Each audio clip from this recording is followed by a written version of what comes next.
अस्सलाम वालेकुम। ऐसे नए टोटके जो सीधा आजमाने पर मजबूर कर दें। बालों की खुश्की दूर करने के लिए नारियल के रोगन में नींबू का रस ज़रा सा मिला दें और इसे सर पर मालिश करें। चंद रोज़ ऐसा ही करें, खुश्की दूर हो जाएगी।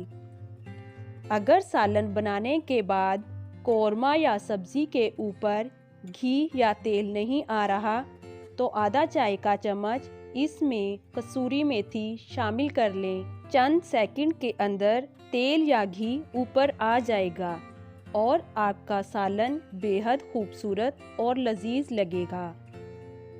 चावल खाने के फ़ौरन बाद दूध पीने से बदहज़मी हो सकती है।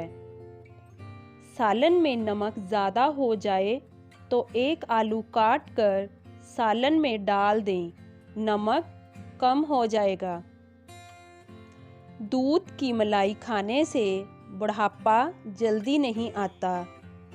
ज़्यादा देर जागने से दिमाग कमज़ोर होता है। तैयार केक में अंडे की बदबू ख़त्म करने के लिए केक का अमेज़ा बनाते वक्त इसमें 1 खाने का चम्मच शहद डाल दें। अंडा खाकर चाय पीने से हमल नहीं ठहरता। लाहौरी नमक पानी में हल करके मरीज़ के नाक में दोनों तरफ एक एक कतरा टपकाएं।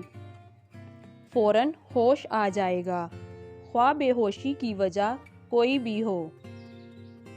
बाल बहुत गिरते हों और कमज़ोर हों तो नारियल का पानी और जैतून का तेल मिक्स करके हफ्ते में 1 दफ़ा लगाकर 3 घंटे बाद सर धो लें। चंद हफ्तों में आपको मनचाहा रिज़ल्ट मिलेगा। नाज़रीन, अगर आपको मेरी वीडियो पसंद आई तो प्लीज़ मेरे चैनल को सब्सक्राइब कर लें।